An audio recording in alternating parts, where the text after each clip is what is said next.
ഒരു 10-20 പ്രാവശ്യമെങ്കിലും എൻ്റെ കണ്ണ് നിറഞ്ഞു കരഞ്ഞു വീഴും. ഹൃദയം നിറഞ്ഞ് നമ്മുടെ ഒരു വിങ്ങലോടുകൂടി അല്ലാണ്ട് ഈ സിനിമ കണ്ടുകൊണ്ടിരിക്കാൻ പറ്റും. അതേപോലെ തന്നെ ചിരിക്കാനുള്ള മുഹൂർത്തങ്ങളുണ്ട്. നമ്മുടെയൊക്കെ ഒരു ജീവിതത്തിൻ്റെ പലപ്പോഴും നമ്മളൊക്കെ അനുഭവിച്ചു വന്നിട്ടുള്ള ചില ചില സംഗതികളിലൂടെ അവരുടെ ഗൃഹാതുരത്വ കഥകളൊക്കെ പറയും. രണ്ട് പേര് ആണ് ഈ സിനിമയിലൂടെ നമ്മൾ മുന്നോട്ട് കൊണ്ടുപോകുന്നത്. വളരെ മനോഹരമായ സിനിമയാണ്, നല്ല തിരക്കഥ. ഏതായാലും 96-ന് ശേഷം അദ്ദേഹം പ്രേം സാർ ചെയ്തിരിക്കുന്ന മനോഹരമായ സിനിമയാണ്. ഇതൊരു ശരിക്കും പറഞ്ഞാൽ ഇത്തരം സിനിമകളൊക്കെ മലയാളത്തിൽ ഉണ്ടായിരുന്നു ആഗ്രഹിച്ചു. ഒരു തരത്തിലുള്ള ഒരു ഫൈറ്റില്ല, വലിയ രീതിയിലുള്ള ബഹളങ്ങൾ ഒച്ചപ്പാടൊന്നും ഇല്ലാത്ത മനോഹരമായ രീതിയിലുള്ള ഒരു സിനിമയാണ്. ഇത്ര നല്ല സിനിമ ഏതായാലും ഇത്രയും വർഷത്തിന് ശേഷം പ്രേം സാറിൻ്റെ ഭാഗത്തുണ്ടായത് ഒരുപാട് സന്തോഷമുള്ളതാണ്. അരവിന്ദ് സ്വാമിയുടെയും കാർത്തിയുടെയും ഗംഭീരമായൊരു കോമ്പിനേഷനാണ്.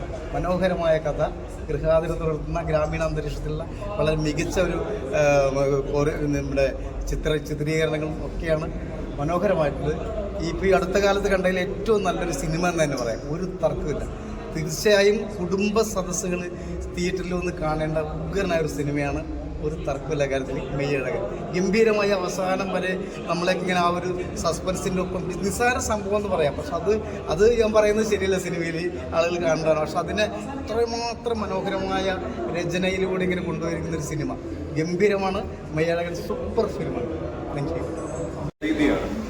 ഇപ്പം അരവിന്ദ് സ്വാമി സാറും കാർത്തി സാറുമായിട്ടുള്ള ഒരു ബന്ധം, അവർ ചെയ്യുന്ന കഥാപാത്രങ്ങളിലുള്ള ഒരു ബന്ധം കണക്ട് ചെയ്യുന്നത് അവരുടെ ആ നാടും ആ ഒരു പശ്ചാത്തലത്തിൽ കൂടെയൊക്കെ തന്നെയാണ്. പക്ഷേ ഈ യാത്രയിൽ നമ്മളും ഒരു പ്രേക്ഷകൻ എന്നുള്ള നിലയിൽ ആ ജീവിതത്തിലൂടെ അവരുടെ ജീവിതങ്ങളിലൂടെ നമ്മൾ സഞ്ചരിച്ചു കൊണ്ടിരിക്കുന്ന ഒരു സിനിമയാണ്. ഇതിന് ഏറ്റവും കൂടുതൽ നന്നായിട്ട് സിനിമാറ്റോഗ്രഫി ആയിരുന്നാലും അതുപോലെ തന്നെ മ്യൂസിക്കിലൂടെ ആയിരുന്നാലും നന്നായിട്ട് ബ്ലെൻഡ് ചെയ്തിട്ടുണ്ട്. ഹിറ്റ് സിനിമ നമുക്ക് ഓൾറെഡി സമ്മാനിച്ചതാണ് 96-ലൂടെ പ്രേംകുമാർ സാർ. ഇപ്പം എന്താ വേറൊരു ബ്യൂട്ടിഫുൾ സിനിമ തിയേറ്ററിൽ ചെന്ന് പൈസ കൊടുക്കുന്നത് കാണുകയാണെന്നുണ്ടെങ്കിൽ നമ്മൾ ആ ഒത്ര സമയം ഇപ്പം ഇന്റർവെൽ ഇന്റർവെല്ലിന് ശേഷം ആയിക്കോട്ടെ അതിലൂടെ ബ്ലെൻഡ് ചെയ്തിരിക്കും. ഇവർ രണ്ടുപേരും നമ്മുടെ വീട്ടിലെ കഥാപാത്രങ്ങൾ പോലെ, നമ്മുടെ കൂട്ടുകാരെ പോലെ തന്നെയാണ് ഈ സിനിമയിലുള്ളത്. നമ്മുടെ സ്വന്തം ആൾക്കാരെ പോലെ തന്നെയാണ് ഈ കഥാപാത്രങ്ങളുള്ളത്. സത്യം പറഞ്ഞാൽ ഇടയ്ക്കിടയ്ക്ക് ചില കാര്യങ്ങൾ കാണുമ്പോൾ നമുക്ക് നന്നായിട്ട് കരച്ചിൽ വരും. നമ്മുടെ ആയിട്ടുള്ള കാര്യങ്ങളിൽ ബാല്യകാലത്തിലേക്ക് പോകും, വീണ്ടും തിരിച്ചു കൊണ്ടുവരുന്നു. നമ്മുടെ ജീവിതത്തിൽ എന്തൊക്കെയാണ് മറന്നത് അതൊക്കെ ഈ സിനിമ നമുക്ക് തിരിച്ചു തരാൻ വേണ്ടി ശ്രമിക്കുന്നുണ്ട്. ഒരു അടിപൊളി സിനിമ, തിയേറ്ററിൽ ആസ്വദിക്കാൻ സാധിക്കുന്ന ഒരു സിനിമ. എല്ലാവരും തിയേറ്ററിൽ വന്ന് തന്നെ കാണണം. எப்படி இருக்கு? நல்லா இருக்கு. கார்த்தி சாமி எப்படி இருக்கு? நடிச்சிருக்கு நல்லா இருக்கண்ணா. നല്ല പടമാണ്, ദീർഘവാശികളാണ്. പറയാൻ പറ്റിയ മൂവിയാണ്. ഒരു ഡ്രാമ ടൈപ്പാണ്. കാർത്തി സാറിനെ പൊളിച്ചു, രക്ഷയില്ല, മിസ് ചെയ്യാതെ ഒന്ന് കാണാം. ദീർഘവാശികൾ മൂവിയാണ്. ആ ഫീലോടെയാണ് ഇറങ്ങി വരുന്നത്.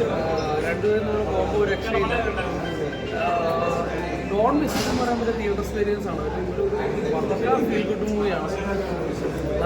96-ൻ്റെ ഒരു സ്ലോ ഫേസിലെ ഡ്രാമയാണ്, പക്ഷേ awesome film, non miss theatre experience ആണ്. അപ്പോൾ എന്നോട് പണി വെച്ചിരിക്കുക അമ്മാതിരി ഐറ്റം. കാർത്തി അരവിന്ദ് സാർ രക്ഷയില്ല. കോമ്പോ മലയാളത്തിലേക്ക് ഇങ്ങനെ ഒരു സാധനം സംഭവിക്കുമെന്ന് തന്നെ സംശയമാണ്.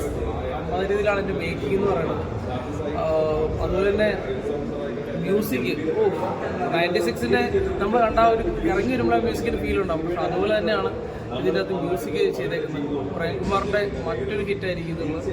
അത് മലയാളികൾ ഫിലിം ഇഷ്ടപ്പെടുന്നവർ, ഒരു സ്ലോ ഡ്രാമ ടൈപ്പ് ഫിലിം ഇഷ്ടപ്പെടുന്നവർ മസ്റ്റായിട്ട് തീർന്നു കാണാൻ.